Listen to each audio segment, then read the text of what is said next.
here.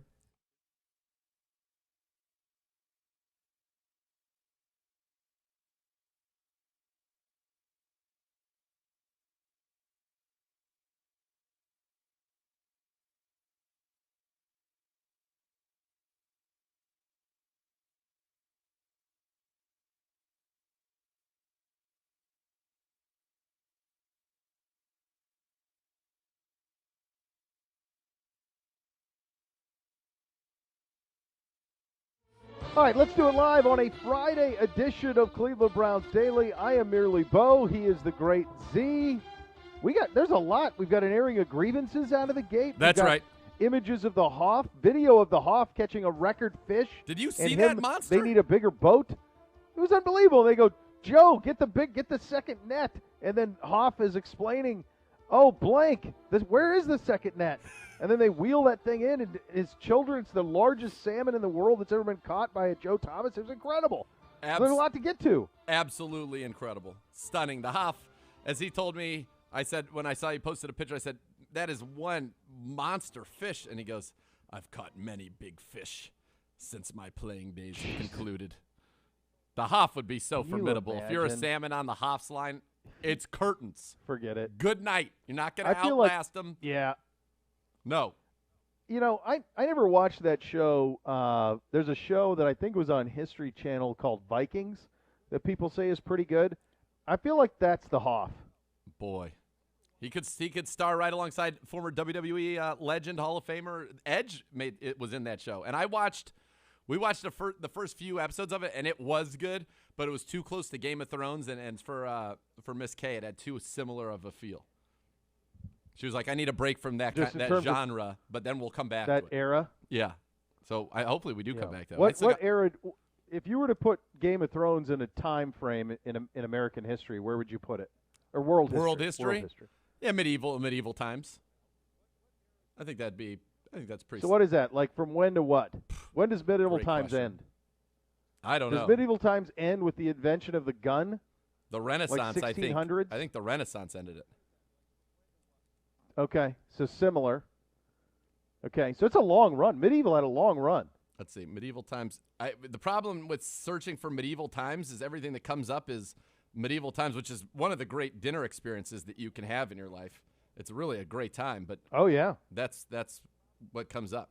I'm trying to medieval times. I want the history era.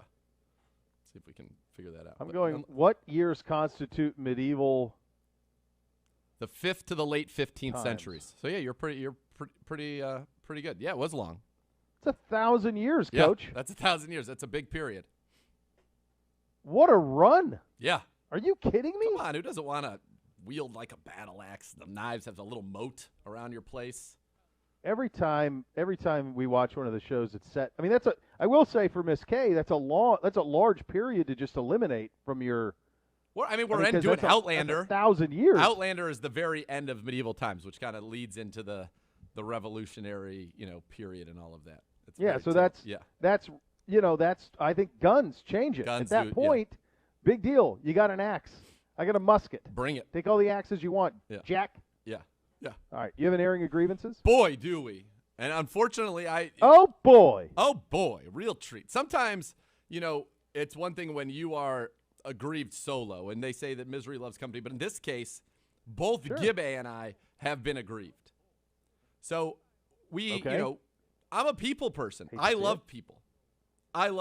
Thrive on enthusiasm.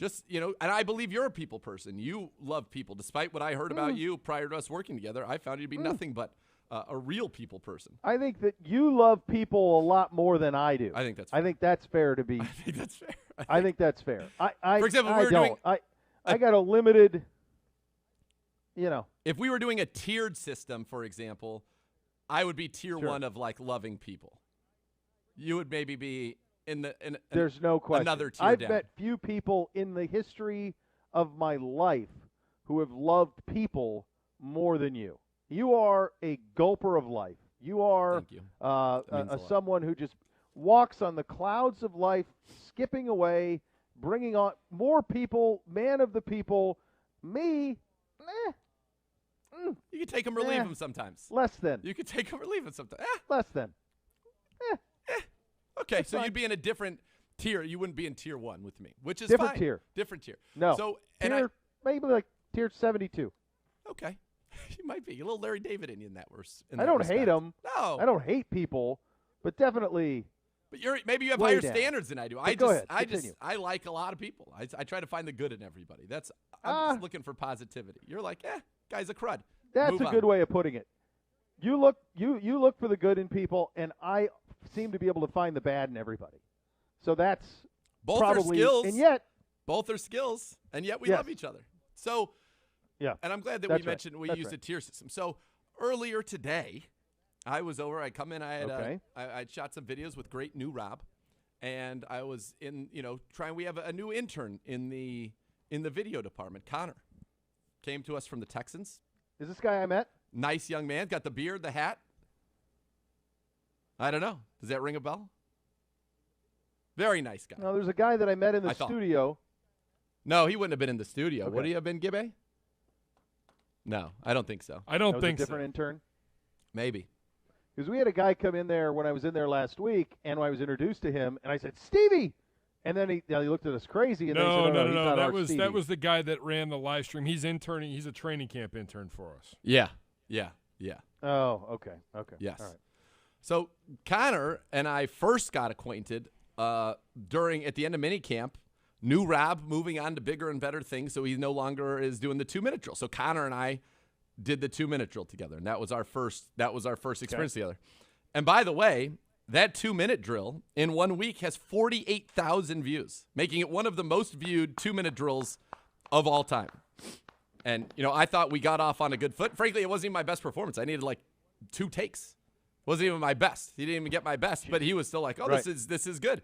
I thought we're getting along very well. And then today I go into the edit bay, and a lot of these guys, while they're working, they'll stream, whether it be a Fortnite stream or Overwatch, Baco likes that, or in Connor's case, he was streaming some Call of Duty, Modern Warfare. So I was, checking that out, talking to him, creating a bond, I like to reach people. Oh, this is what you're interested in. That's awesome. Let's talk about it for a little bit. I mentioned, me and my kids. I brought them in, me and my kids. We play Fortnite, I think this would suit me better because it doesn't have the building. We talked about that and all the things, and I thought we were having a great time.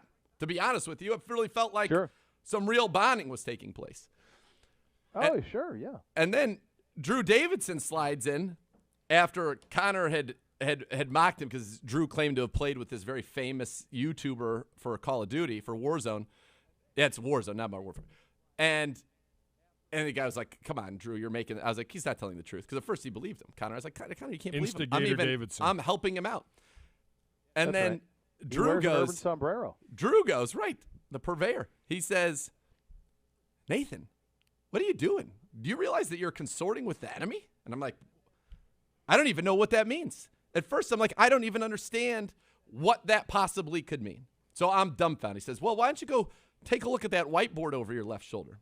And on that whiteboard, believe it or not, written for the world to see, Connor's tier list, where he ranked everybody that he had come in contact with thus far with the Browns in our department. And so Lily, number 1. Ricky, number 2, and so on and so forth. And you have to go down to tier 6, by the way, first before you get to see PT, which I don't know. When the boss is there, smart to put him in an elevated tier, I believe. But that wasn't even the most egregious thing that I saw. The most egregious thing that I saw, tier 7, also known as the final tier on his list, it said Gibbs / Segura.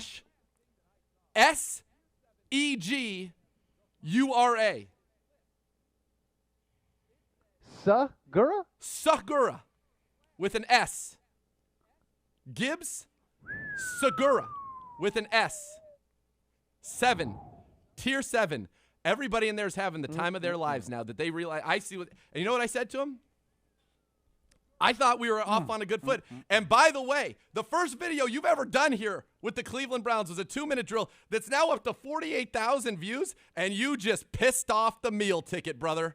You just pissed off the meal ticket. Wow. What are you doing? What are you doing? So we go back in there to try to, and then he tries to sell me, oh, actually, tier 7's the best tier. So many questions I have. And I said, what is this, higher or lower? No. Yeah, there's no scenario tier 7's ever been ahead of tier 1.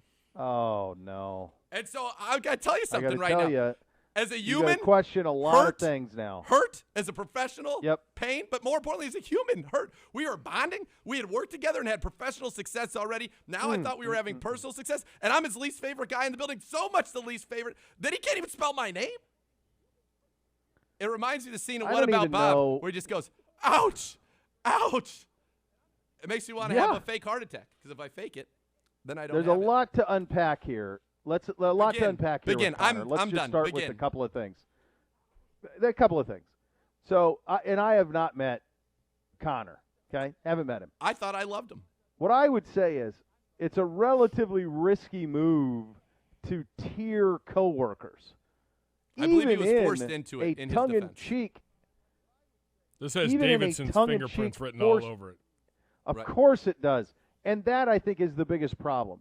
Is I have to question the man's intellect, because as soon as Davidson starts messing around, you got to know what that guy's all about. Did you see his Ask CBD question to us?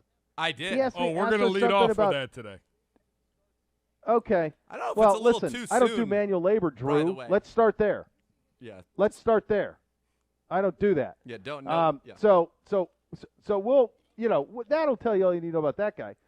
I think the second thing here is, when you are the franchise, you are the Chuck Barkley of this operation. Without you, it's just teetering in nothingness. You have to be there. You're Chuck Barkley. All right, we don't need this. That's what it is. They do some really good work down there. No, that's what it is. Who does? I don't know that anybody understands. When you do a 2-minute drill, I've done those things before in the previous Emmy Award-winning business that I was in. That's right. And multiple. To do those in multiple. So if you're going to do that, you're essentially committing to, I'm going to do this in one take and capture this. And the gift that you are giving young Connor, the soon-to-be editor of these, is the greatest gift that you can give. Well, and it wasn't because my the best. other option is you start and stop, and he's got to edit. Yeah. When you do it one take, maybe that's why you ended up in tier 7 with me. Tier 7, yeah. I think I needed. I had at least the final was one take. Like what he had to edit was one take. And it was. Wow. By the way, you know me. Tell you. You know me. Was it a 2-minute drill?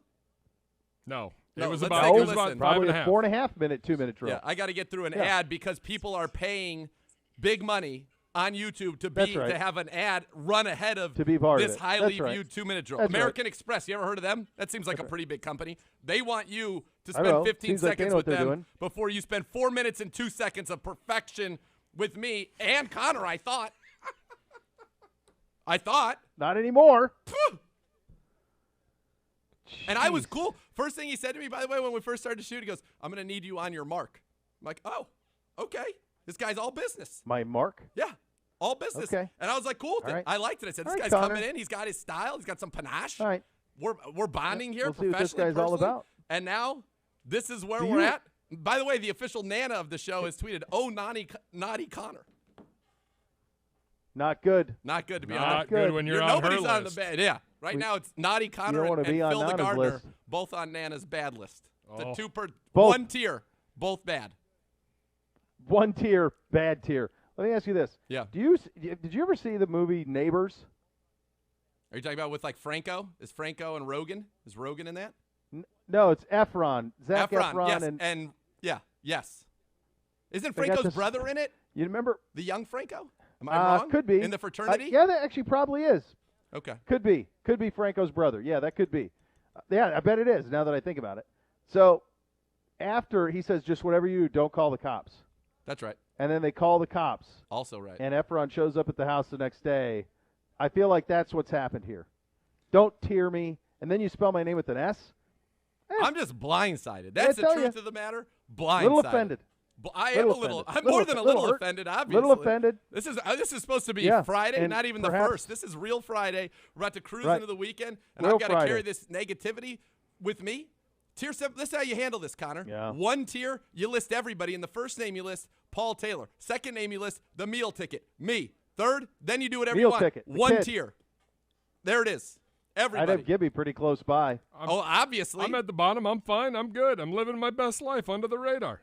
You're off the drinking list. Oh, yeah. You're not invited to a Gibby party? Boy. Come on. That's a miss. That's a miss. I can send you the picture of the amount of alcohol I bought last night. Story the bill time was over with Gibby. 2. He's never going to get to hear story time with Gibby. Story time with Gibby. Never. Blew the Secretary of the Navy and his wife's minds in Baltimore at a Zoomie. Yes. And Connor will never hear one of those stories. That's right. Sad. Never going to hear it. Sad. Oh, boy, Connor. Sad. He was starting on third base, and now he's been subbed out of the game. Yep. I don't even know him, and I just gave him an oh, boy, so sad. So sad. Hard to come back from those. With an Hard S? to come back from those. With an S? Yeah, with an S. Zegura? What does not Pedro have to say about that? Boy, he would be. How's that going to go over? Boy. Well, he'll be here. You besmirched the name. He's supposedly coming in October. There might have to be a meeting. There might have to be another trial. We'll bring him in as the lead counsel. The trial of Pedro lasted 45 seconds. Right. We built that up for nothing. What do So you much mean? build-up. It was basically a full confession. Seconds. It was a full confession. You got all you needed. Full confession. Yeah. 2 questions. Yeah, that's That's right. why I'm the best attorney in the business. That's right. 2 questions. Done. You didn't even have to Convicted. lead him. You had You're a out. very I rest. yeah. You had a witness who No. was happy, proud of Prosecution his. rest, Your Honor. Proud of Book what There he you go. Adam Schwartz tweets at the show. Forget about, quote, a lot to unpack. There's going to be a lot to pack, like your bags, Connor. Out. No, I don't wish. Listen, That's right. Everybody loves a redemption story, and maybe he's got a shot at redemption. Maybe that's just me looking for the good in people. Maybe that's just my big heart and my humanitarian nature. But I think you should write him a card on. I think you should write him a nice note on stationery and spell Connor with a K. oh, funny you say that. It actually is Connor with a K. Then C. That's right. Maybe even an ER at the end. Or an OR. Maybe do that. I'll figure it out. Maybe that's how you do it. All right, let's do some OBM hot topics. Ohio Business Stream preferred copy provider. Can I be honest? You I'd like you to go to break. I want to go to break. Hold and on. compose Let me just myself. get through the read. Call 216-485-2000. Visit ohiobusinessstream.com. Go ahead, Gibby. What do you have? You can what break, do you and want to throw then in the Ohio business machines can all be part of like the next segment because it's kind of like around the league stuff anyways. I guess it is serious conversation, but I feel like the conversation we just had was serious, to be honest. It set a real tone. I mean, really. It set a real tone. Did set a tone. I think disappointment is the big word of the day. All right, so I'm fine. not angry. We'll do that. I'm We'll go around the disappointed. league next. We'll try to gather ourselves, compose ourselves, get it together. There was something that has been breached. There's a trust that has been breached, and I am not happy about it here on this program for my boy.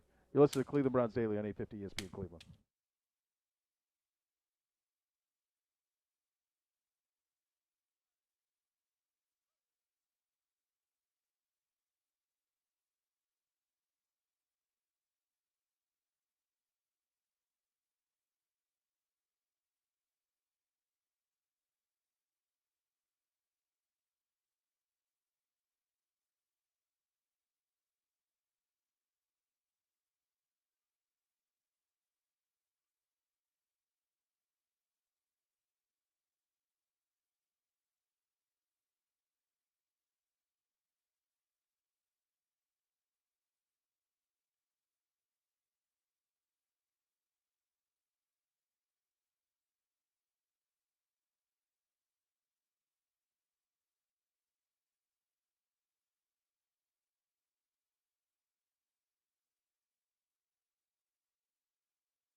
Hey, tune in to News 5 this Tuesday, June 29th, 8 o'clock. Yeah, baby. Countdown Top 10 Moments presented by Bridgestone. Join Dr. Z and John Doss. Appearances by Tim Couch, Jarvis. They're going to count down the top 10 moments in Cleveland Browns history is voted on by you. Check it out. My DVR is locked and loaded. Additionally, if you're obsessing over something like football, it could be a problem. If you're obsessing over gambling, it could be dangerous.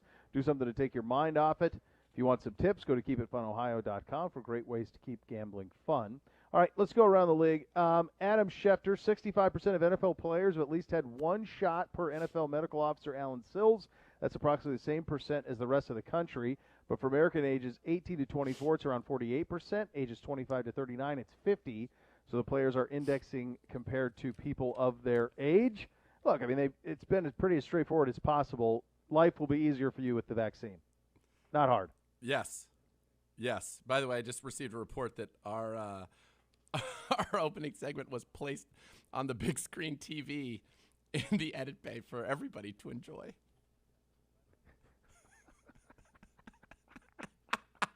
I mean, we are the only people really in the building, basically. He said, I'm surprised you didn't hear us dying laughing because we were dying. Well, we're in a soundproof studio here. I can't hear anything. Can't hear it. And I have Who did you get a text from? Baco. Great. Baco and Drew just had to be. Right. Baco's one of the all-time greats. Oh, fine human. Fine human, certainly, yeah. Another piece of news here. How about this? We've talked about this before in regard to the Steelers. DeCastro retired, or they released DeCastro yesterday. You're already on vacation. Your first line here, you're so worried about getting squealers in there that you write out Squealers Pro Bowl guard Kevin DeCastro. Who's that? As opposed to David. That's like who's Segura? Gibby is so worried. Zivik, every time, and this is why he's Gibby. You always get a Pitts puke or a Squealers anytime that there's any mention of That's the most important thing in the document that you're reading currently. Well, as I'm reading this, I'm Ron Burgundy. I'm reading this, and I see Kevin DeCastro, and I'm going, well, no, I know that's not his name. Yeah. Well, he combined Kevin Dotson, who filled in a few games for DeCastro, and DeCastro. I'm like, where did I come up with the Kevin? No idea. Been a crazy couple weeks. I've not been at my best. You're safe, pal. Nothing to see here. Couple of things that are really interesting about this. So now think about how long they had DeCastro, Pouncey, Villanueva. Next year they'll have none of them. None of them. None of them.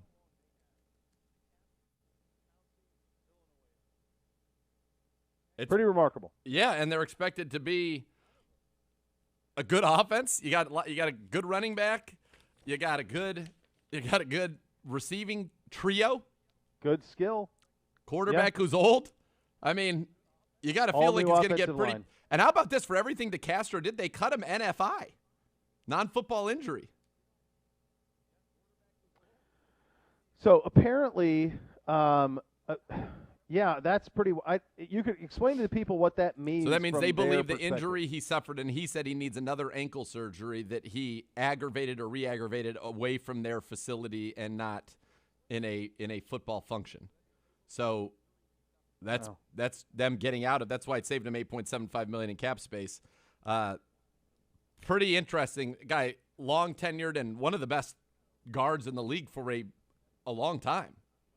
And Trey Turner's a good player, 5-time Pro Bowler, but he's on the backside, and he's coming off a pretty significant injury. Yeah. No, I mean, it's a pretty big rebuild for them up front, and one that I don't think should be taken lightly. And anytime we talk about them, we're quick to bring up the fact that that's going to be a problem there. Go ahead. I also want to know if I don't know how to pronounce. I think it's Chukwuma Okorafor is the lineman. Sure. And I like that Gibbe's on a nickname basis with him, calling him Chucks. Chucks Okafor. Are you guys friends, Gibbe? That quote is directly taken from Brooke Pryor. Okay. Well, Brooke's probably Chucks friends Okafor. with Chucks Okorafor. Yeah. Where is that? Oh. Okafor. That came from our friend Brooke Pryor. There you go. I think it's Okafor. Okafor? That's what most of those are. But do they have that extra R?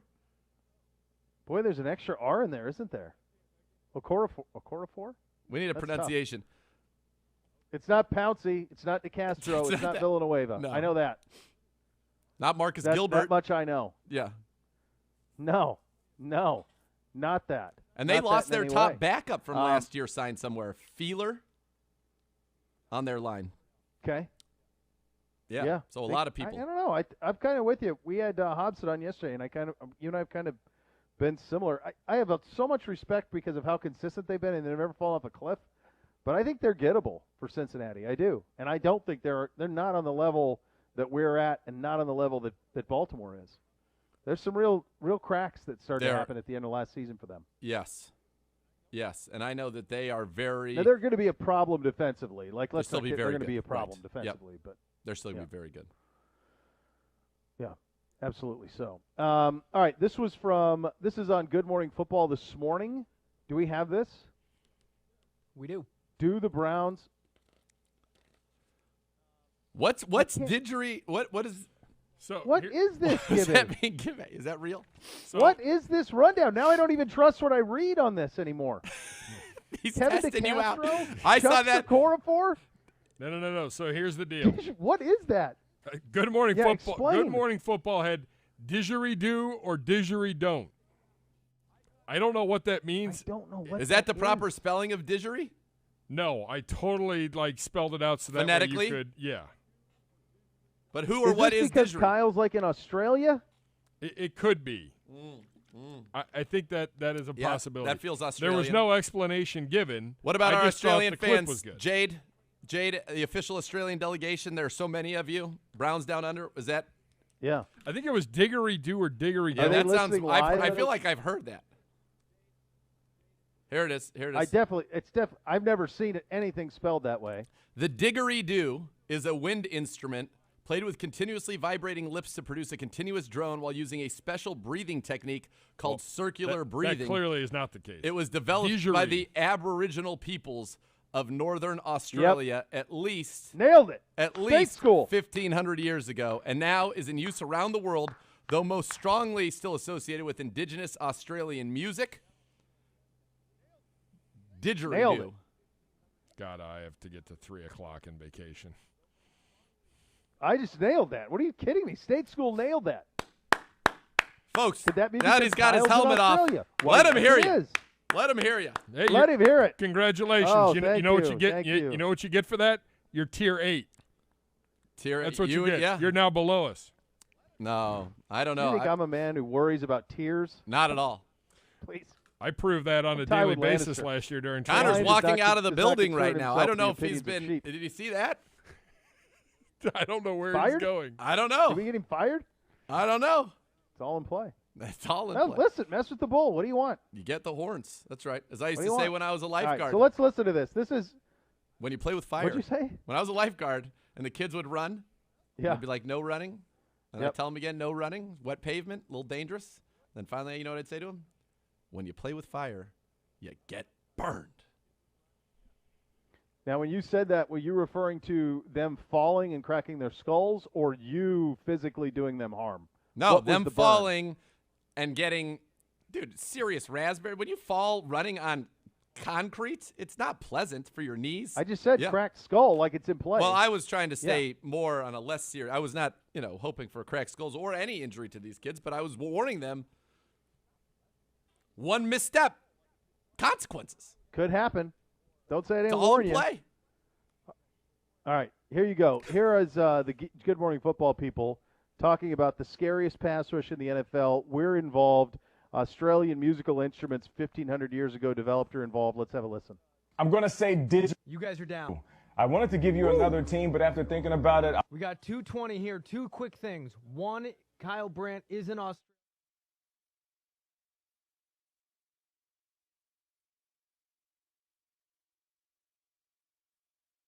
Get me wrong. I remember early in his career in Houston.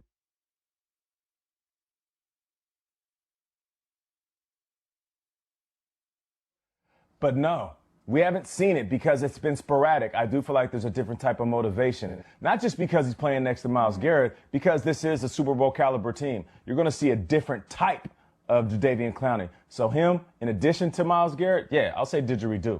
I will take it to didgeridoo. They have 2 first-rounders on their D-line. I think that's really cute, Kyle. But when you look at Washington football team, they are terrifying. They have 4. You talk about their names all the time. I mean, this team could pressure you from the outside with Chase Young and Montez Sweat. And they're just scratching the surface, I think, honestly, of what they're capable of. And on the inside, Jonathan Allen and Daron Payne. So Payne, Sweat, and Chase. Kyle, you talk about it a lot.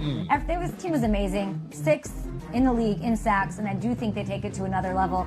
I think Ron Rivera is looking to do an 85 Bears thing, and it's working for him out there in the nation's capital. Yeah, and they got my guy Matt Ioannidis in the inside as well. I'm going to go didgeridoo on 1 minute. And that is because there's a team that won the Super Bowl based on the strength of their pass rush. JPP and Shaq Barrett, these guys were absolutely harassing quarterbacks throughout the playoffs, and that is just one of the hits.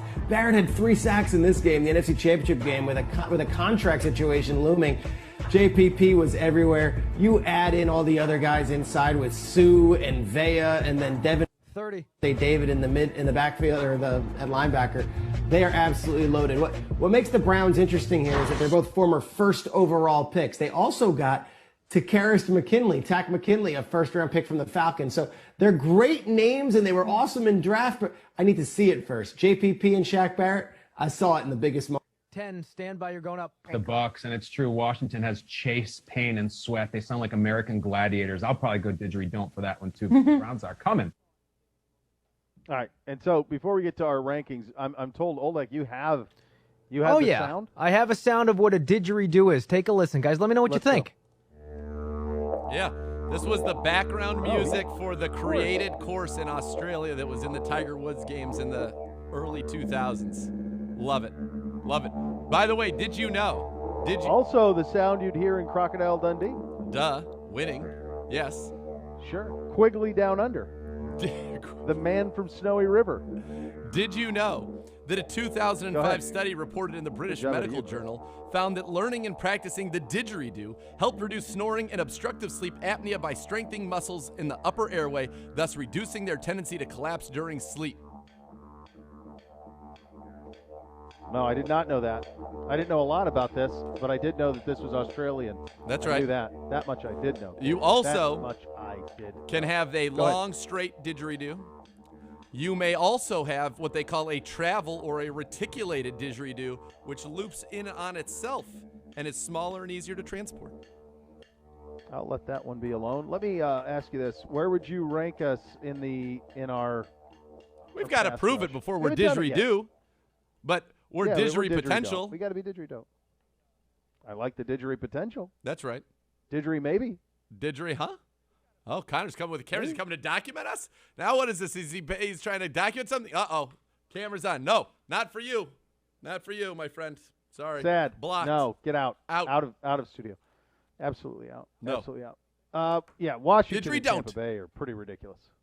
Pretty ridiculous. Yeah, they Washington's really sturdy. By the way, this is taking nothing away from what I think is a Tier 1 pass rush of the Tampa Bay Buccaneers. Not Tier 7, Tier 1. But we can't ignore the fact that the Chiefs' line in that Super Bowl was in complete shambles. Oh, my gosh, yeah. There was, yeah. Yes, valid. That's all. Complete shambles. Yeah, complete shambles. All right, we'll play a little hot or not. Is the seat hot or not? Gibby, you're going to administer this, right? You're going to administer this? Yes, of course you are. First name, we will Connor. do that coming up next. Spoiler, hot. Cleveland Browns Daily, 850 ESPN Cleveland.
All right, welcome back into Cleveland Browns Daily. Beau Bishop for my great friends at EOX Vantage. EOX Vantage connects core systems that don't talk. They connect them. The ones that can't report in analytics, they allow them to. They allow you to make decision-making easier, gain a more complete real-time picture of your business. Eliminate your Excel nightmares today. Do it with them at EOX Vantage. They make your data work smarter to move your business forward. You're all about growth. Your software should be too. With EOX Vantage, your company will scale effortlessly. Local presence, but global footprint. Check them out, EOX Vantage on that one. All right, boys, a little bit of Hot or Not is the name of this game, and Gibbe is here. Yeah, why not? You know, coming up, trying to come up with some new things, you know. It's the off season, and I think there's 8 people in the building working it. So. You don't have to justify it. You are the giant P. You do what you want. I know. Hot or Not. That's right. This is compliments of Jason Lockenforo, who has his list of coaches on the hot seat going into 2021. Luckily, we don't know anything about that anymore. Big fan of that because we've got the reigning coach of the year. Hold on. He has Brian Flores on this list? That's one of the 9 hot seats that he decided on? Yes. We're going to get to the list. Well, I didn't know. I don't understand why you just can't play along here. I'm tier 7. Don't skip ahead. Yeah, maybe that's why you are tier 7. Tier 7. This is how you get there. This is tier 7. This is a tier 7 performance. You got to follow rules. It's a society. I just wasn't clear on if the names here were the people that he had said, or if Gibbe was just throwing names out to us. That was my question. That he is included. So it was really. These are Lockenforo's names. I was just seeking clarification. Then you should have asked rather than just blurt out Flores. No, I didn't blurt out. I said was Flores on his list. You blurted it out. That's what I said. Was he on his list? Blutarski, nothing. 0.0. It's the number one story at CBSSports.com, by the way. It is. Matt Nagy, Chicago. Hot or not going into 2021, Bishop? I'll start with you, just because Zegura is itching to talk. Fire. Hot. Zegura? Gotta be. And Fuego. Oh, you know what? I wonder if it is. I wonder if drafting Fields buys him more time. That's the big question, him and the GM. Listen, they did make the playoffs a year ago. I guess that's true. It's hard for me to believe. Was anybody? It's hard to remember. Yeah. Well, they lost that game to the Saints right before we played. I think they want to see. Look, I don't like the way that he said Fields can't start. Dalton's the start. There's no reason to say anything like that. I realize it's like when, the organizational position, okay, let's just let the best guy end up there being our quarterback. My guess is if Fields plays and it doesn't go well, he's gone. If Fields plays and he plays well, he's definitely there. If Fields doesn't play at all, and this is what I think he's thinking, he's probably still there. Mike McCarthy in Dallas, hot or not in 2021, Zegura? Hot, because it's Jerry. I feel like you're always on a hot coaches. Yeah, but maybe he's going to be like, it feels like after last year, and I know they lost Dak, but even when Dak was there, didn't it feel like there was a lot of unrest around the way that Mike McCarthy was handling things? Yes. Like, it didn't seem like there were a lot of people pleased with what was going on. Do you remember us showing him where the bathroom was here? Boy, do I. Yes. That worked out well for us, I feel like. The only reason I'm going to say not like fire hot and more like, somewhere medium low on your burner scale is because this was like Jerry was so proud of himself. Yeah. Like, is he going to admit he's wrong? No. That's why I don't think he is. I think he gets a full 2 years and then probably change. Got another year. Yeah. Zach Taylor in Cincinnati. Bishop. So everybody that you talk to down there, who covers the team says yes, that it's a big-time year for him, that the pressure is on.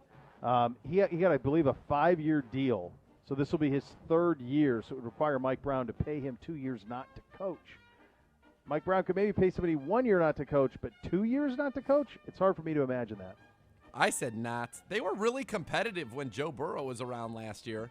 and they should be better this year, so I don't think so. I would agree with that. Cliff Kingsbury in Arizona. Zegura, hot or not? I mean, he's in the Valley of the Sun. There's a natural heat there, but when your GM changes the way he dresses to dress like you, yeah, I feel like he's running. He feels like a made man there. I think that maybe if they have another kind of middling season, maybe, but I think they just think he's cool, and I feel like they like to be a Bidwell and Keim like hanging out with him. I don't think he's on the hot seat yet. No. I think he's I agree with you, and I think he's kind of the poster child of how life is easier when you're good looking and cool. Because he never should have gotten another college job. He never had a winning based record on what he college, did at Texas right? Tech. No. Well, no, he had winning Career-wise. seasons, but his career record under 500 at Texas Tech, where people had won big at Texas Tech, relatively speaking. Mike Leach won a lot of games at Texas Tech. You could win there, and he didn't. So he shouldn't have gotten even the USC offensive coordinator job out of that, let alone the head coach of the Arizona Cardinals. But he's good looking and he's cool. And so you get breaks. It's not fair, but that's it. He is holding that team back. Next up. Agreed. I don't disagree. David Coley, Houston. Bishop, hot or not? It seems impossible that a guy could be on a hot seat when he hasn't coached a game.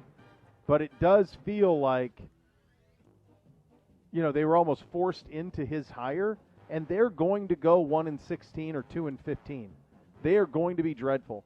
And if they want, there's no connection between him and the group that's in charge now.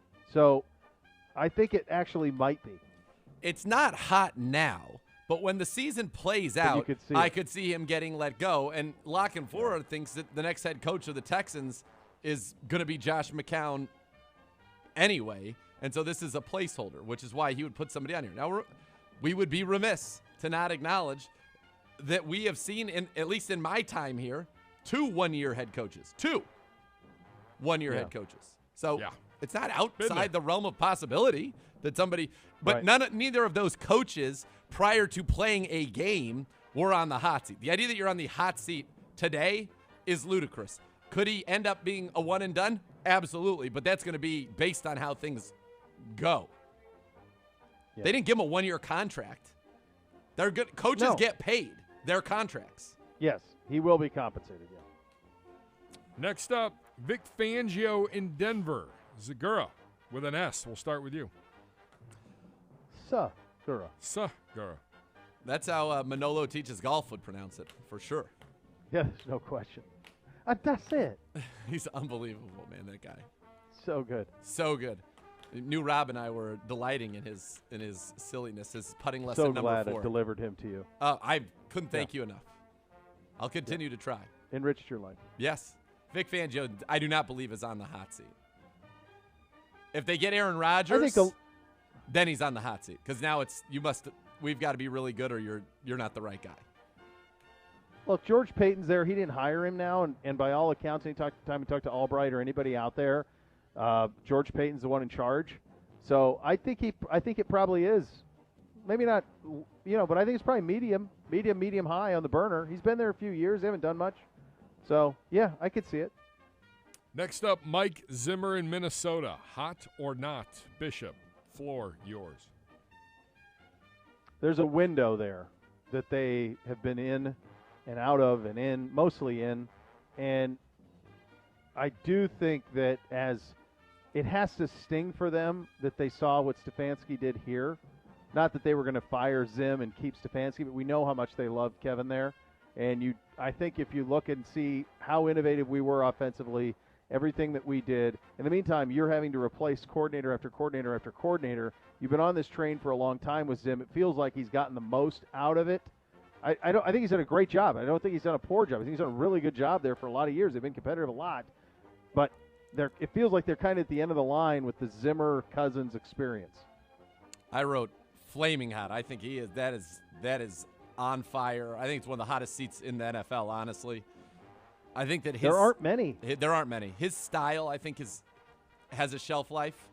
The defense has not been up to par. That's the thing that Fangio has, is that he's a defensive head coach, and their D has been pretty good and is going to be, I think, really good this year.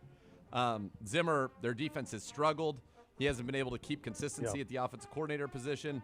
I know there's probably a lot of people in Minnesota, frankly, right now that are saying, hey, push came to shove. We probably should have – the guy who should have been pushed out the door here was Zimmer, and we should have kept Stefanski, just like I'm sure in Atlanta they're probably saying the guy we should have pushed out the door was Dan Quinn, and we should have kept Kyle. Yeah. Up next, LaFleur, Green Bay, Zegura with a Z. Is he like 14-2, 13-3? The ownership group, which I guess there really isn't any, but the powers that be in the organization, those who run the organization, don't seem to be anti-LaFleur and pro-Rodgers right now. He feels pretty... And I don't think Rodgers is anti-LaFleur. What? 2 years ago he was. 2 years ago he was. About that. He was. Dodging a wrench. Like he has gone out of his way to say that my problem is not with the coaching staff. Yes. It's with upstairs.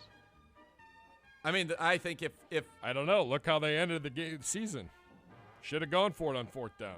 Shouldn't have kicked that field. That's fine. Sure. I think to me, like they have like the cooling seats in cars.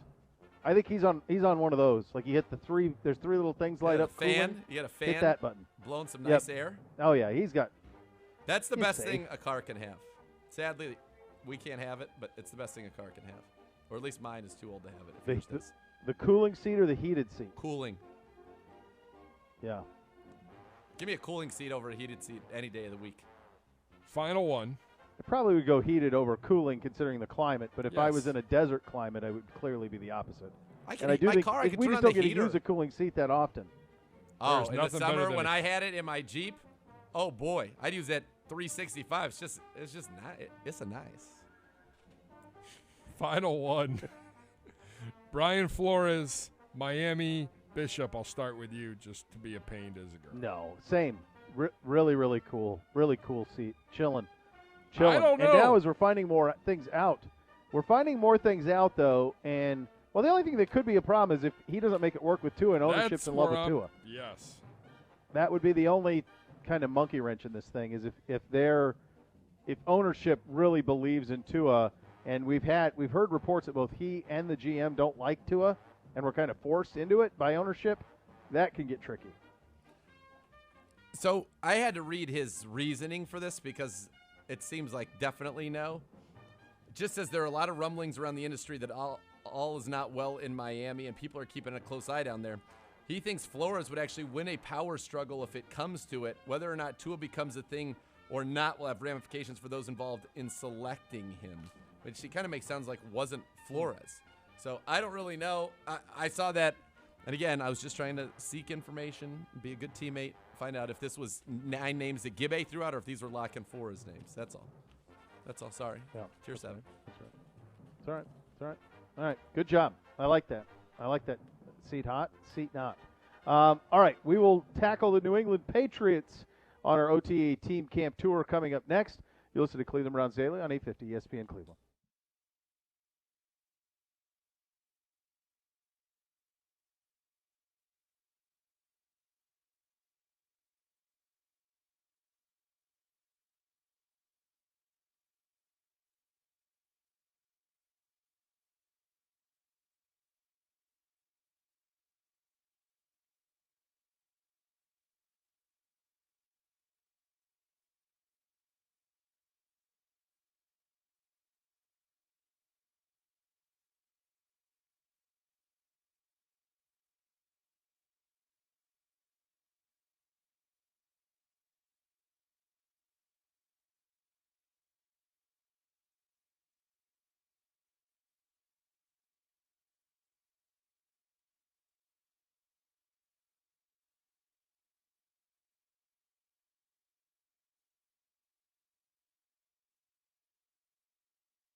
Buying or selling a home, Howard Hanna Real Estate Services has you covered. Visit howardhanna.com/Go Browns today. And we continue our look at team training camps, OTAs rather. We head to New England for a visit with our good friend Bob Socci joins us. Bob, thank you so much for taking the time. And let's just start with what you've seen from Mac Jones, because that certainly would be the big interest, I would think, around the league. And we've seen some images of him wearing a 50 jersey out there, which looked interesting to say the least. But the kid is accurate. He can spin it. We saw that at Alabama. What have you seen? Yeah, Bo, Nathan, first, it's great to be with you guys, and it's even better to have rookies at least wearing numbers now for the Patriots during OTAs and minicamp, because several years ago they had blank jerseys on, but we can now identify them based on their draft order. So Jones was the first pick. That's why he wears 50. Christian Barmore, the second pick, wore 51, and so on and so forth. But, you know, he got a lot of reps in training camp, although in mini camp and OTAs. Although Cam Newton generally went first, and the order stayed pretty much the same between Newton, Jones, Jarrett Stidham, of course, now a third-year quarterback, and Brian Hoyer, the longtime veteran from your neck of the woods there in the Cleveland area. Jones, nonetheless, got a high volume of reps, and I think what was impressive about his progress during the spring was that accuracy, yes, but also the way he was able to handle a lot of different situations and show signs of improvement. Whether, you know, again, taking it, you know, for what it's worth, it's non-padded. There's only so much the defenses could do. But nonetheless, they threw a lot at him in terms of stunts and games up front defensively.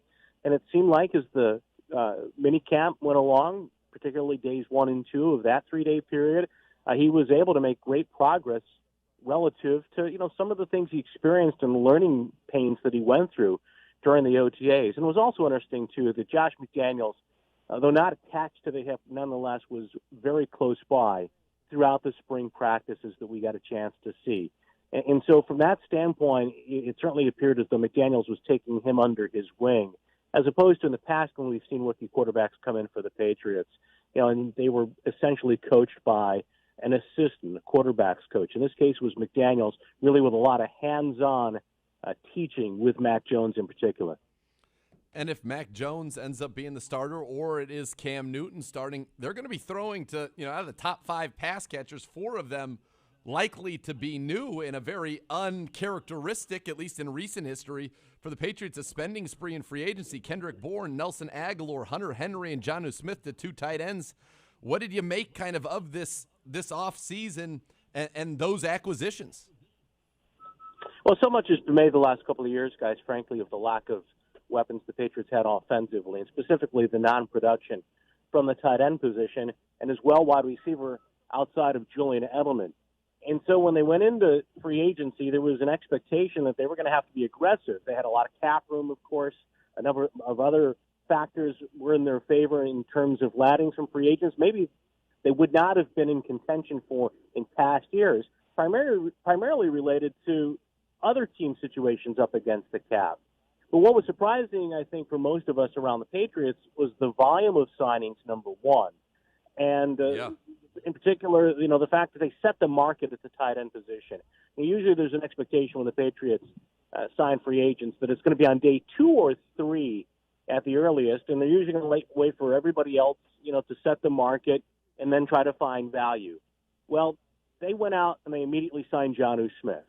And then the next day, I think they stunned most people in these parts when they signed Hunter Henry right on the heels of that Smith signing. They signed Aguilar and Kendrick Bourne as wide receivers, and I think those were 2 contracts, the terms of the contracts that really caught a lot of people by surprise.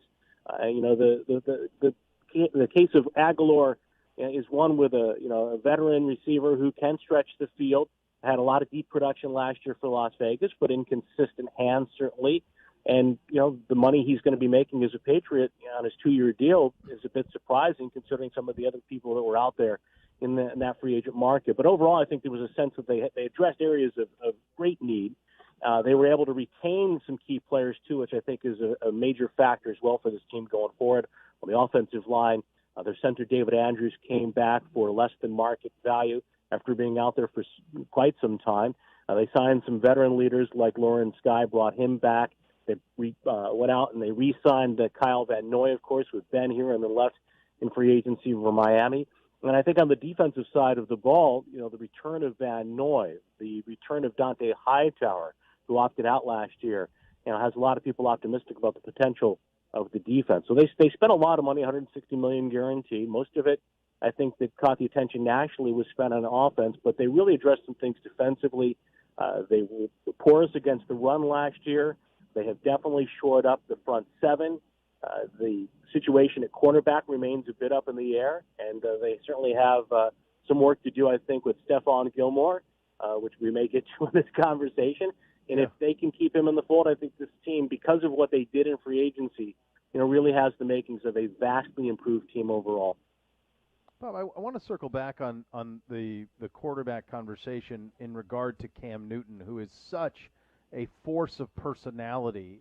He's like a one-man culture. But it's hard for me to imagine Cam Newton being on a team and not being the guy, even though he's not what he was in 15. How do you think he will handle this Mac Jones situation, and how will Bill and Josh handle it?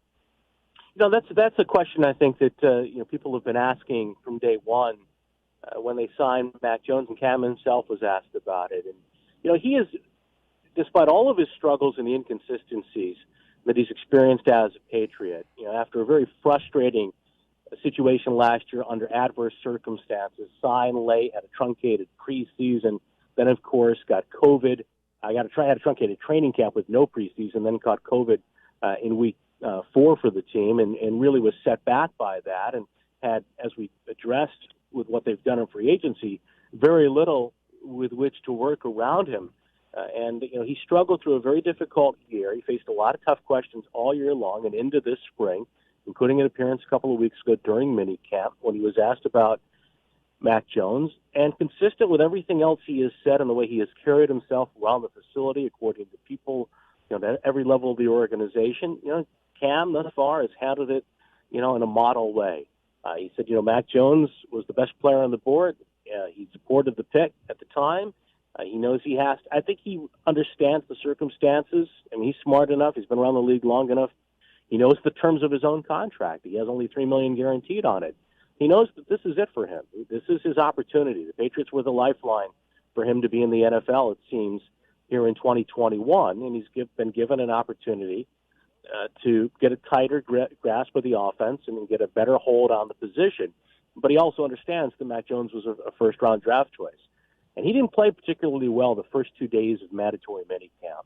Very inconsistent, kind of typical of what we saw last year. Inaccurate, struggle with a hand injury. There have been some reports that it may not have been a football-related injury.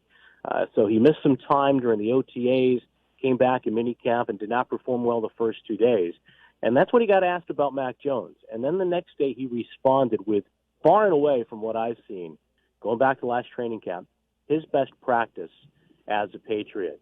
But the energy's there. You talk about the force of the personality, and it's a great way to frame it, because everybody on the team, it seems, to a man, really loves having him as a teammate. They rave about his leadership, his toughness, his work ethic. And I think there's a sense around the Patriots that going into training camp, Cam Newton is the guy, and is looked upon as the leader of this team offensively by a lot of the veterans. Though there is also that sense that Mac Jones could take his job, and then if that happens, then I think your question becomes relevant again. And what do the Patriots do if Mac Jones beats them out in a competition before week 1, or as some expect around here, they pass the baton during the season, perhaps after week 4 when the Patriots host Tampa Bay.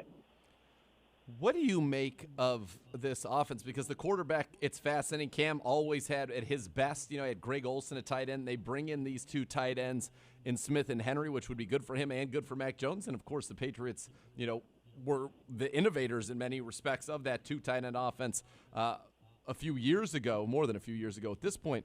But what is there a lot of talk about kind of the recent skill position draft picks? N'Keal Harry, a first-rounder in 19, and then you sign these 2 guys, Bourne and Aguilar, and really your best receiver was a free agent in Jacoby Myers. Last year, 2 third-rounders on tight ends, Dalton Keene and Devin Asiasi from UCLA. And then you go out in free agency and spend big money on 2 tight ends. Sony Michel had a nice run as a first-rounder. Now it looks like maybe Damian Harris will get the shot this year.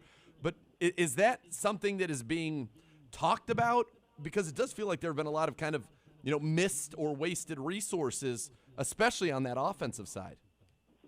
Oh, absolutely. And it, I think is looked upon as an indictment on poor drafting. Yeah. And with good reason. Really going back particularly to 2015. And even owner Robert Kraft, who had a conference call with media before this year's draft, talked about the failures in the draft and that they had to be better. And the way not to sustain success and to build your roster is the way they were really forced to do, although, of course, as he also said, a lot of circumstances were aligned in their favor. But, the fact that he had to write checks for all those free agents, particularly, like you say, at tight end, with 2 tight ends after they drafted 2 tight ends last year with top 100 picks, that's frowned upon. And I know that, the storylines will continue if Henry and Smith don't deliver the kind of production that's anticipated. If N'Keal Harry doesn't show vast improvement during training camp, I think, he's looked at right now as a bust. And I think his job is on the line. I think he's very much a bubble player going into training camp.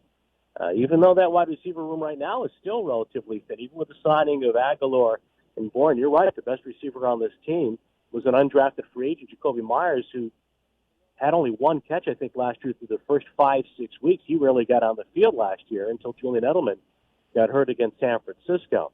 But it all points to poor drafting, frankly, in recent years for the Patriots. I think they feel really good about a lot of last year's draft picks based on having them in the building for off-season conditioning, what they've been able to do thus far in the spring. And, of course, if Mac Jones is a success, then this year's draft will be looked at as a success. But it all hinges on him. Sure. Bob, make no mistake. This is the best, most successful organization in modern American sports. I think you can say that what they've done the last 20 years, it'll never be duplicated. I just don't think you'll ever see it again. And yet I look at this team and I go, man, I'm not sure what they have here. The Cam Mac thing is they're so different. The defense looks like it should be great. All these guys come back. They spent the money, and yet I look at them and I don't know where to kind of pigeonhole them, even in their own division. How do you view this team? Well, I do think Buffalo's still the team to beat. I think the Bills, to me, they've been so impressive with what Sean McDermott and Brandon Beane have done there in building their culture, where you hear so much about around New England and the Patriots. Well, the Bills have kind of replicated, similar type of culture there, where we saw this offseason guys restructure deals because they wanted to stay with the organization. A player like Matt Milano, for example, re-signing with the team when many thought they might not be able to retain him. So they've got a lot of people coming back with a quarterback who has all the physical skills, as we saw last year, that if he plays consistently can lead them where they want to go, and Josh Allen. So there's a lot to feel good about if you're a Buffalo Bills fan, and I think they are still very much the team to beat in this division. And I think Miami is an ascending team, although, of course, as with everybody else, it hinges greatly on the play of their quarterback. But I have a lot of appreciation for Brian Flores and what he brings, having gone from New England to Miami, and I think that they're doing it the right way in South Florida. I think the Jets are going to be an improved team, and I like Robert Saleh and what his staff seems to bring to that organization, Joe Douglas as well. So the Patriots, who've dominated this division for 20 years and won the 6 Super Bowl titles with Brady and Belichick together, they have to overcome the loss of Brady, and they didn't do that last year, falling to 7-9 and really struggling on both sides of the ball. I think the defensive problems are overshadowed by the offensive futility. And they've looked at a division that has changed drastically with young quarterbacks coming in the case of Wilson in New York and Allen in Miami, in Buffalo, and perhaps Tua in Miami. And, they're in a much different situation than they've been accustomed to. And I think that, you're right. I think that they've added a lot, but the jury will very much be out throughout this season because of the questions at quarterback, the most important position. And I think even with what they've done defensively in the front seven, they're still a bit thin at cornerback, and they have to resolve the issue with Stephon Gilmore. Gilmore is due $7 million this year. He held out of minicamp. He wants a new contract if he's going to remain a Patriot. I think for them, he really is the linchpin, if you will, to them being the kind of defense they were a couple of years ago when they were one of the elite defenses in the league. If they lose Gilmore, I'm not sure that they have the depth at cornerback to be able to complement what they could do up front. And Belichick will be aggressive defensively, I think, because of the experience he has in the front seven now, the ability of those players to communicate. We saw that a lot with Van Noy and Hightower and company back in 2019. But if they can't cover on the back end, if they lose Gilmore, I think that really substantially changes what they are defensively. So they've improved in a lot of ways on paper at very important positions that needed a drastic overhaul. And yet at the same time, they have huge questions looming at really, I think, two of the most important positions in sports, quarterback and then, that shutdown corner.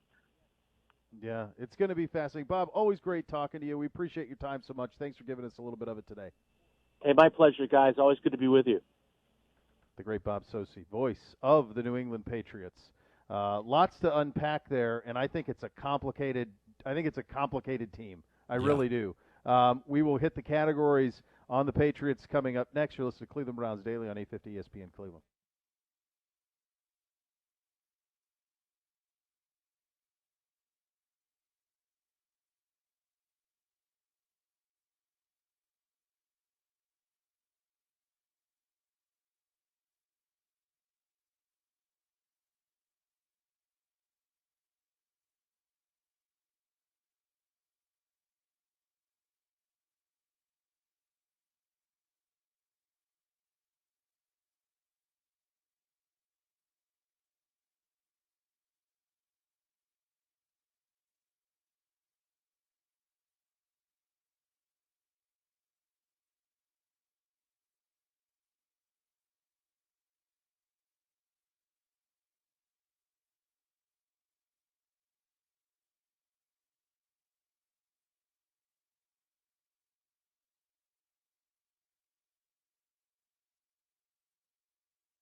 dedicated to bringing the best value to your customers. You got to do a little work.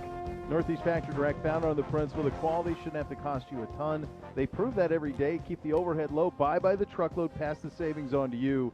So when it comes to mattresses, well, they outdid themselves. They searched the entire country. They found the best factory with the best warranties, and now they have the latest technology in mattresses for a fraction of the cost. Northeast Factory Direct has you covered. King, queen, full, twin, bunk bed, mattresses, box springs, and more. If it's related to bedding, they got you taken care of. Unlike ordering online, though, you get to try it out before you buy it. I encourage you to check them out. Westwood 40th Street in Cleveland, Lakeland Boulevard in Euclid, or Freeway Drive in Macedonia, or shop them online anytime at northeastfactorydirect.com. Let's hit some categories on the Patriots. This is, along with Denver, the example of we won in these uniforms and we're stuck in them. Because they redid them last year. Are beautiful, and now we'll be able to see them again. But they redid that, and they still screwed it up. It's a redo last year. They had shoulder stripes coming over the shoulders. It was really something, is what it was. It was quite a sight. Yeah, I mean, you have this great, but they are locked into that flying Elvis. Totally ridiculous. Yeah, no, we're gonna get back because we're gonna get back to the good stuff now. Now we're about to get back to the good stuff. Yeah, you'll get to see it a little bit. Yeah. Yeah, you will get to see it a little bit. Do you have any issue with what I said? Most impressive sports franchise of the modern era? No, I don't think it's particularly close. I don't either. Do you? I mean, the other teams that came to mind. Lakers. I mean, if you want to do modern era 70s on, then they don't have their 20 years is better than anybody's 20. It's them and the Spurs, they're 20. Right? If you go back to the 70s, what's that? It's them and the Spurs for like a 20-year window. Wasn't it like 17 years between Duncan's first and last? Yeah, 98. They won it they won it in 98 or 99, whatever that was. The Spurs did, and they won 5 during that time. Yeah, they're the only other equivalent. Kobe would be the same. I mean, Kobe won 5 during a shorter window for the Lakers. I think if you go to a 40-year, then and they're not, but on a 20. But regardless of that, in an era where the league is built for everyone to be 8-8, for you to be a contender for 20 years and to win, my gosh, 6 Super Bowls in that time. How many does Brady have? 7 or 8? I don't even know at this point. 7. That was his 7th. Okay, so they did the 6 in New England. Yeah, it's just you'll never see it again. You'll never see it again. Same coach, same quarterback, all that. You'll never see it. That's the thing. The NBA created rules and ways for you to be able to keep all your superstars, and you could go above and pay a luxury tax. The NFL is designed to prevent what has happened from happening. So yes, they're the best. They're the gold standard, and I had no problem with you saying it. I nodded in agreement, quite frankly. Oh, that was a tier 1 comment. All right, let's fact or fiction. The Patriots are the second best team in the AFC East. Fiction. I mean, I think it's the Dolphins Feels right like now. Even though I don't necessarily believe in Tua. I still think it's the Dolphins. I think they're just a more complete team. I was looking through their depth chart. Okay. I mean, I understand what they did on offense. The Pats? Yeah, the Patriots' depth chart's nothing incredible to me. No, I agree. I think they're that's why I asked the question to Bob. I don't know what they are. No, right. They spent a lot of money. I think they'll be well coached. They got some guys coming back. But we don't know what that's going to look like. It seems like they're trying to build a team. When they had Cam, okay, we're going to bludgeon you. We're going to play a bunch of tight ends. We're going to bludgeon you. We're going to zag. Everybody else is zigging. Well, now all of a sudden they have Mac Jones. Well, he's not a threat to run. So that takes that out of the window. Now that my hunch would be they would go back to what they did with Tom, but that's not what Cam is. So it just, I don't know. The whole thing is strange for me, which gets to the question, who starts more games in 2021, Cam or Mac? It's got to be Mac. And I think that's going to be a really tricky thing. I would think it's got to be Mac. That's how I see it. And I do think it's going to be a tricky thing. But Cam, we heard Bob saying Cam knows this is his last chance. He's still Cam Newton. What does that mean now? What does that look like now? We don't really know the answer to that. But, boy, you'd think it's got to be Mac. That's just kind of the way of the league now. First-round pick, you're going to play, especially because I think you and I are in agreement that we think it's going to be a middling team. They're going to get the most out of what they got. I feel pretty confident in that. But right. I don't think their roster compared to some of the others, even in their own division, is that great. I agree. I'll never bet against Bill Belichick. I don't know right. I don't know about the Stephon Gilmore thing. His name has been out there for a long time. The fact or fiction from Gibby is Stephon Gilmore on the Patriots roster game 1.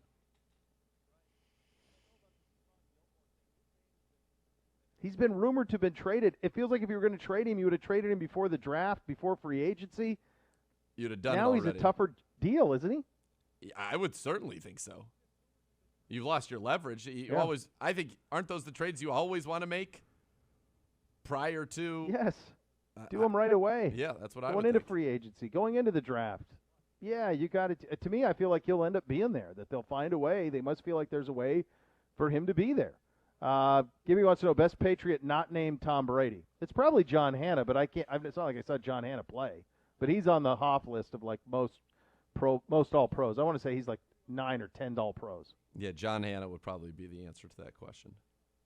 And he got to play in the beautiful uniforms. The most fun I ever had watching them was Randy Moss. Randy Moss, but so tough to call him a Patriot. I mean, I know he played for the Patriots, but it feels like it's a little bit of a tough call to dub him a Patriot. I do think, they had Andre Tippett back in the day. Ty Law. Oh, yeah. Is Ty Law somebody that could be in that conversation? Ty Law was very good. He's in the Hoff. Yeah. I mean, and again, here's another guy that didn't play for them for a ton, but came in, won a Super Bowl, is Revis. Revis was great with the Patriots. Yeah. You know what's really remarkable about the Brady Belichick time is there aren't that many Hoffs that were on that team. Brady was the constant. Like, this is not the 70s Steelers where there's 10 Hall of Famers. No. It's not the 49ers of your youth or the Cowboys of the 90s. That's not what it is. It's Ty Law, Tom Brady. The list is impressive. It's when you look at the guys that have played. Like, you got Edelman, you got Gronk, Vinatieri. Gronk's probably the answer, actually. Troy Brown. Gronk's the other one. Ty Law, Wes Welker. Yeah, but Troy Brown, you just said Troy Brown. Like, Troy Brown's not sniffing a Hall of Fame. Welker, no. Rodney Harrison. Edelman, no. Willie McGinnis. Ronnie did make the Hall of Fame. Ronnie's in the Hall of Fame. Vinatieri is a Hall of Famer. Yep. Or will be. But more as a Colt. Like, his career is so much longer as a Colt. Gostkowski was really their kicker for the majority. Vinatieri just hit those huge kicks early in his career. But he's a Hoff, yeah. Like, he's probably more famous as a Patriot, even Teddy though he played so Bruschi? much longer in Indy.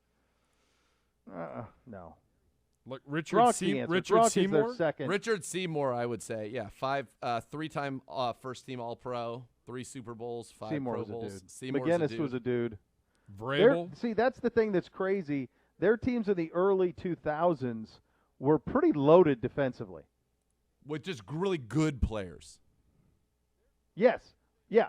And some, Pro Bowl type guys. We talked about McGinnis and Seymour, Law, like those guys were the early 2000s Patriots. They were built a different way than what they ended up. That's what's most incredible. They won 2 different ways. They won. Like, if you're a kid, you have no point of reference. Brady was game manager Tom for a decade. Yeah. By the way, Andre Tippett. He wasn't. Andre Tippett is a Hall of Famer. 2008. Yeah. John Hanna, 7 first-team All-Pros. I knew there were a lot. 7. I knew he was a lot. Yeah. That's a lot. Gibby wants to know if you're going to a game, would you rather stay in Boston or Providence? From a fan perspective. Boston, right? I want to say Boston just because, believe it or not, guys, I've never been to Boston. And I would like to. Really? Yeah. Never been to Boston. Oh, you'd thrive. I've been through the airport. With the history? I know. It'd be my kind of place. I'd have a tea party. It'd be great. You'd love it. Boy, would I. Oh, yeah. It's a good town. I like Boston. I think the food scene in Providence, and I know what you're going to say, like the food scene in Boston's pretty great. Providence is, and their Little Italy, or their the hill, the seafood. I like Providence. Less traffic, less of a mess to have to get around and deal with. Interesting. I mean, those things from a convenience, I'm sure it's easier for a stadium, but Boston is a great city. That's a great city. Clam chowder or bisque when on the East Coast? You're going to go bisque all day long. You're not doing chowder. You're not doing No way. But that's my one thing. This cause if there's ever been one time that Miss K and I ever had, like I would call it probably the biggest fight of our entire relationship is when we went to Pier W. This is early on with S. Buckeye, as a matter of fact. Oh, God, S was involved. And I ordered clam chowder, and she was not pleased. She couldn't get her head around it. But you hate cream. I said, I know, but I like New England clam chowder. That's the only. You got to be kidding me. No, but here, let me explain. That's an incredible zag. It is. For all of the non-cream that you're about, you're a non-cream dude. Yeah. To then go to something that's all cream? So you have to understand, again, I grew up in the San Francisco Bay area, and you say, well, what does that have to do with New England clam chowder?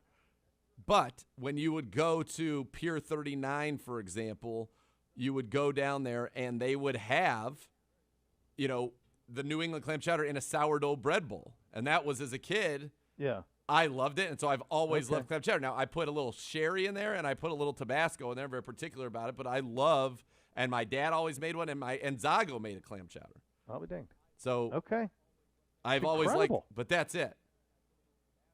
I feel like that opens you up to a lot of different creams then. Yeah, but you just won't again, try. like I had Alfredo as a kid, stuff like that. What I don't like are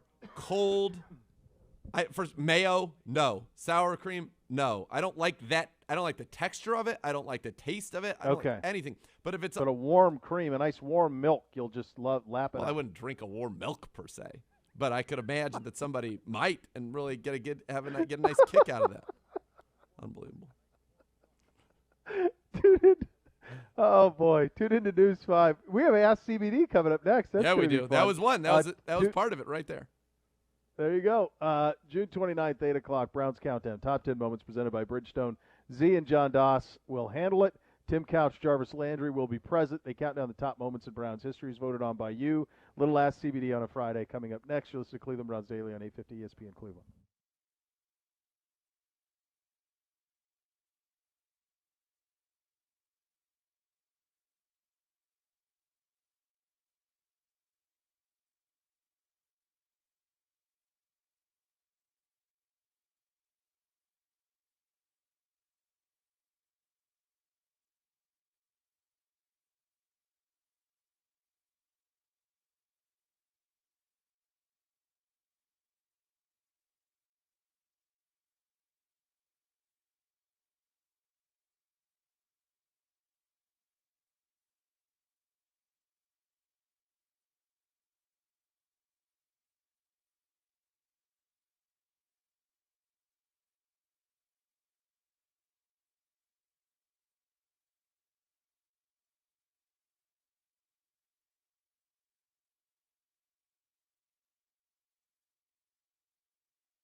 Beau Bishop here for my friends at Weather Seal Home Services. Need a roof replacement? Would you like to replace your roof for the final time?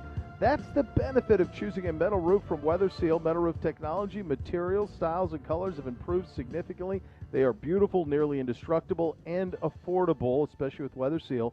New metal roof, you're going to get 100 feet of free extra large gutters. Take advantage of that and take advantage of 7-year 0-interest financing. Call my guys at 877-351-SEAL or visit weathersealhomeservices.com. Time for a little Ask CBD. Hello, Gibby. Gentlemen, welcome. Good to see you back. Give it. Got to have a little fun on a Friday. And the mailbag is officially open at Browns_Daily using the hashtag AskCBD, like some guy named Drew Davidson. He tweeted at the show. How long do you think it would take you to tear down a house? 2-story, 1,500 square feet with a sledgehammer. Not to the ground, but enough that someone walking by would say, quote, someone tore down that house, end quote. So he's asking about demolition. Yes. How long would it take you to tear it down? I think in a day. I'm assuming this is made of wood, Drew. Yes. You know, Panama Drew. I'm assuming this is made out of wood. I think within a day. I've built enough things in my youth. I'm out of practice. I got a bad back. Sure. Right. You but should be my swinging prime, a sledgehammer right now, brother. No. God, no. But in my prime, there's no question that I would, over the course of a day's work, you would know that I'd been there. That's right. That's right. I'm not engaging in this. Mm-mm. Why? What am I swinging a sledgehammer? I'm going to swing a golf club somewhere. Yeah, east side, right there. That's right. Well, pre-show. Yeah. Yeah, that's right. Drew says standard house. Standard house. I don't know. Is A it long made of time. wood? I don't. I have No, I think you could in a day. In my prime, in a day with a sledgehammer, I'm going to get walls down. Yeah, I'm going to take down enough on the upstairs that you're going to notice. I don't know about the downstairs part, but it's going to. I mean, all you got to do is throw a sledgehammer through some drywall upstairs, and you're going to start to look like you're making an impact. Take out a corner here or there. Look out. Wood beams, drywall. Yeah, one day. All right. Yeah, you're safe. A day. You're safe. Davidson. Stop causing problems for everybody. Pitting interns against the franchise. Woo! No, the meal ticket. He's the meal ticket. That's right. Don't you forget it. Meal ticket, franchise, whatever you want to call him. That's right. Indeed. Logan tweets at the show, what's the perfect cocktail recipe for a Friday night cap? Logan, tweets. He always needs recipes. So is he calling it like for a nightcap? I'm just going Fridays for me. Is it a nightcap or is it a He cocktail? says Friday night cap. Listen, I'm not calling it a nightcap. Fridays is when tonight, for example, we're going the habanero marg. That's where it happens. Love it on a Friday. I love it. That's my first cocktail. If I'm going to have right now, and I found that I think it's called Hella is the brand. It's on Amazon. They have a habanero margarita mix. And it's just it's a real delight. Throw a nice little. I don't go above reposado usually in a margarita because what's the point of it? But I found like the Terramana, the Rocks reposado, very modestly priced, very good taste. Throw that in there, little fresh jalapeno anyway on top of the habanero mix, and you're off to the races. Yeah, I would say if you're doing what, and I think that's the way I look at Friday night too. I don't think of a nightcap. I think of like having a cocktail. Yeah. And it's summer. I gave you ranch water earlier this week. Boy, did you. You could use silver or reposado for that. And I gave you the Uncle Stan, which is like the official drink of summer, which is tequila on rocks with lemonade vitamin water. Those two things are both delicious treats for this time of year. Now, if you're doing it's time to close the night out, that's when you dip into the brown and you go find yourself a little whiskey, a little bourbon. Enjoy yourself. A little old-fashioned. Yeah, that's what Miss K's nightcap is always. A bourbon, 100% of the time. God, what a hero she is. 100% of the time.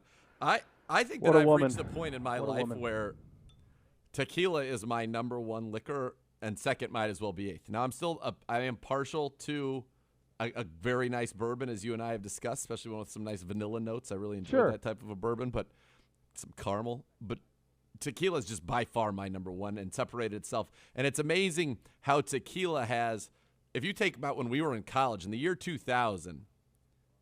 In the year the same 2000. Thing. By the way, shout out Conan. If you think about how tequila was marketed and what it was supposed to be, it was like nasty shots, bad times, it was the same but great with times. Bourbon, buddy. I didn't know that because I wasn't even in that world. Fancy stuff. You had Jim Beam and Wild Turkey. You did it in a shot, and that was the experience. You had Cuervo in a shot, warm. You choked on a lime, and that was the experience. Well, then all of a sudden it opens all up. Those two spirits they've grown exponentially in the last 20 years, the last decade especially. I didn't realize it was like that for but bourbon. there were not even options. No, yeah. So, like, when did Pappy Van Winkle sure. first hit the scene? Pappy Van Winkle won a World Spirit competition, I want to say in the mid-2000s. Okay. And it was the first time that a non-Scotch won it. Okay. And so it was a big deal. Yeah. So that kind of got it rolling. But Blanton's was like the only high-end bourbon 20 years ago. Blanton's was the only high-end bourbon, and it was readily available. You get it like Johnny Walker Black. You get it anywhere. Can you even think of what was, let's go year 2000, what was the high-end tequila? Like, was Patron even around then? I don't think so. No. No, I don't think so. I don't remember seeing it. Patron happened, it definitely happened like when I was down in Florida, not when I was in college. Yeah. I mean, and now it's just, but I just love it. And maybe, not that you were going to be drinking good tequila in college. Certainly I wasn't going to be anyway. I wasn't on my budget, but I just love it. No. I love tequila. I love it. Doesn't ever give me a hangover. I love the taste of it. I love, it's got it all for me, quite frankly. It's good. All right. It's good. Up next, Bobby Meschling has fired off about 40 He has questions. like 100, and some are pretty existential. Bobby. I picked one. Would you have a lot rather of be time on your smart hands, Bob. but a total jerk, or really sweet but really dumb? I am 100%. that. I want to be smart and nice. I try to be anyway. But sometimes that still ends me in tier 7. By the way, update for you guys. Went in there. Everybody's really enjoyed what we did in that opening segment, but the tiers have been updated. Sure. Paul Taylor has moved into the first tier. Smart. So good career move. So he's smart. There are now 8 tiers. Gibbe and I were separated. Yeah. And I'm now alone in tier 8. You're solo in 8? Yeah. Segura. Wait till you put a Z on it. Put some respect on my name. Wow. That's right. I don't even know. I don't know where to go next. Michael Carlisle, hashtag AskCBD. What are your recommendations for someone new to podcasting and trying to break into sports media? It's like a serious question. It is. Yeah. Look, be you because you're betting on yourself. So that's number one. Be you. And try to say something that hasn't been said, or try to say it in a way that hasn't been said. It's the hardest thing, but I can't imagine how easy it is to get your foot in the door now, but how hard it is to find an audience. It used to be, when we got into this, it was really hard to get in the door, but the audience, because there weren't so many outlets, now there's just such a flood of content.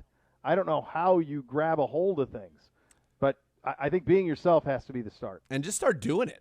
You got to get reps so that by the time that you are able to grow an audience, or you're able to get yourself an opportunity and get in the door, that you're polished, and that you're not thinking about performing anymore. You're just being yourself. Right. All right, a couple more here. Cody tweets at the show, I've been wanting to draw a comic book inspired CBD good. cover. I've favorited this one. Good. What superpower would you want, and any ideas on what your costume would look like? Boy. I mean, jeez, that's tricky. I feel like, what superhero See, the hard thing with that is, that was always the problem with Superman, is he had everything. That's why he's not interesting. Right? He's got everything. Kryptonite, though? Right, but it's on another planet. It's hard to come by. It's not readily available. Like, he can do everything. I mean, it's why he's not interesting. I think the power of flight would be pretty cool. Yeah. I think that'd be pretty cool. If I had a superpower, I would really want my superpower to be able to, like, keep myself, my family, all of my friends, anybody that I really care about, be able to, like, keep them healthy and alive at their, like, whatever they want, whatever age they wanted to be forever, and we could just all hang out forever. Play golf. I don't know if that's a superpower so much. Feels like a pretty big power. What most people would refer to as heaven. Feels like a pretty big power. power. What people's ideals for heaven are. Well, if I have a superpower, I don't have to wait to die to find out if I got that. So I'm that's just gonna true. Bring it right here. Bring it to you Earth. Want Xanadu to be your superpower. That's right. Yeah. I mean, if Thanos can snap his fingers and make half of the world go away, why can't I snap my fingers and keep whatever portion I want around and us have a great time? Real quick, who's cooler, Tony Stark or Bruce Wayne?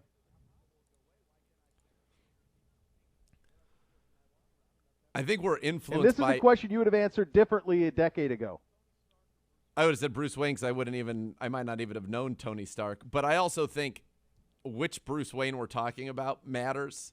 Downey Jr. did such a good job in the films, even though he's a little bit of a jerk, but he does a great job as Tony Stark. You know,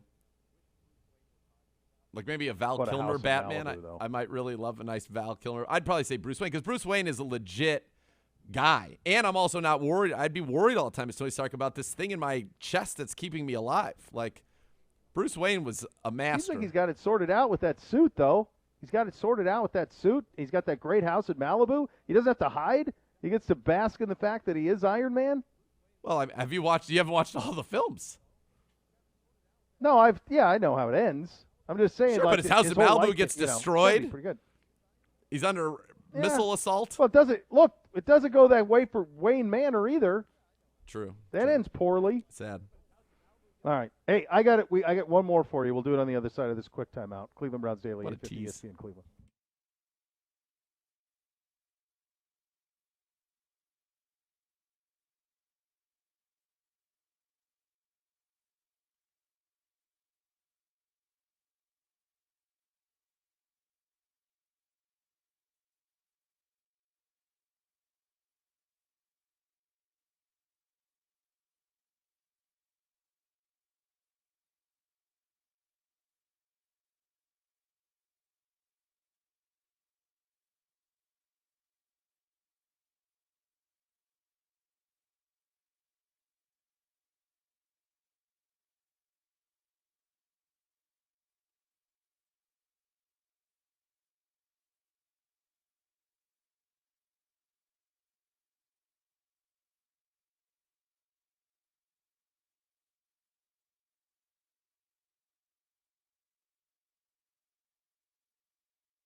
Are you on the injured list? We can help get you back in the game. Call 1-800-ELK-OHIO for a free case review. Elk & Elk is a proud partner of your Cleveland Browns. I saw somebody tweet us this yesterday as an Ask CBD, even before Ask CBD was known. You could have dinner with any 3 HBO characters of all time. You're the 4th. Who you got? Gibbe? I'm going off the grid on a couple of these because I know what to expect from the two of you. The one I think will probably overlap. Funkhauser. The Funk Man. He's an honorable mention for Funk me. Man. He made honorable mention. 1 minute. Selena Meyer. Julia Louis-Dreyfus. Selena Meyer is amazing. Thank you. Yep. Oh, my God. She's so great. Yep. And Kenny Powers. I went LD. KP. Good luck navigating that. I went LD, Al Swearingen, and Arliss. Because Arliss at the peak of his powers was so cool, and I feel like I'd be very interested in his world. That's a good poll. I go LD, obviously, Leon, and Julius Caesar.